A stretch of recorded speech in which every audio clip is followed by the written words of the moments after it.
Sir, સુરેન્દ્રનગરના લોકોને તમે અત્યાર સુધી આટલી સેવાઓ આપી છે. અમદાવાદ જેવા મેગા સિટીને છોડીને તમે સુરેન્દ્રનગરમાં આવ્યા, આજુબાજુના ગામડાઓમાં જે લોકો વસે છે એના માટે તમે વિચાર રાખો છો કે હું જેટલું બને એટલું મારા તરફથી એમને સેવાઓ આપી શકું. બરાબર. તો સર, હવે તમારા 2 વર્ષ સિમ્સ હોસ્પિટલને પૂરા થયા છે, તો તમારું આગળનું ભવિષ્યનો પ્લાન શું છે એ થોડું જણાવશો? એના માટે હું થોડો વધારે ઉત્સુક છું. 2 વર્ષ પહેલાં જ્યારે અમે સિમ્સ હોસ્પિટલની શરૂઆત કરી ત્યારે અમારો ગોલ કે એમ એ જ હતો કે સુરેન્દ્રનગરના લોકોને ઘર આંગણે હૃદયને લગતી બેસ્ટ ફેસિલિટી એફોર્ડેબલ પ્રાઇઝમાં મળી રહે.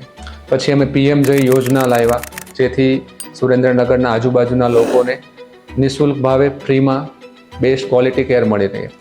એના પછી અમે એન્જિયોગ્રાફી ઉપરાંત જે લેટેસ્ટ ટેકનોલોજી અત્યારે અમદાવાદ, રાજકોટ જેવા મોટા સિટીમાં છે એવી 3D એન્જિયોગ્રાફી એટલે કે આઈવસ માટેની ફેસિલિટી પણ અમે સુરેન્દ્રનગરમાં લાવ્યા કે જેથી આપણે એન્જિયોપ્લાસ્ટી કરીએ છીએ કે સ્ટેન્ટિંગ કરીએ છીએ એમાં પણ બેસ્ટ રિઝલ્ટ આપી શકીએ.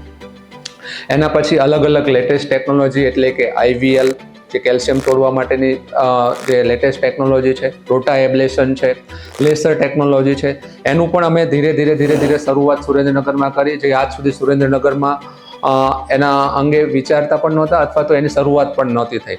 હવે પછીનો અમારો ફ્યુચર પ્લાન એ છે કે સુરેન્દ્રનગરમાં પહેલી હોસ્પિટલ, પ્રાઇવેટ હોસ્પિટલ એવી બનાવીશું કે જ્યાં બાયપાસની ફેસિલિટી પણ હોય, વાલ્વની સર્જરી પણ થાય, હૃદયના નાના મોટા જે હૃદયમાં છેદ હોય એની પણ સર્જરી થઈ શકે અને એ પણ PMJમાં થઈ શકે. એના માટે પણ અમારો ફ્યુચર પ્લાન છે. તો એ ફેસિલિટી તરફ પણ સિમ્સ હોસ્પિટલ આગળ વિચારી રહ્યું છે. સો સિમ્સ હોસ્પિટલનો આગળનો ગોલ ગણો કે એમ ગણો, હું પોતે સુરેન્દ્રનગરનો જ છું, તો સુરેન્દ્રનગરના લોકોને એફોર્ડેબલ અને બેસ્ટ ક્વોલિટી કેર મળી રહે એ અમારો ગોલ છે, હતો અને આગળ એ જ રહેશે.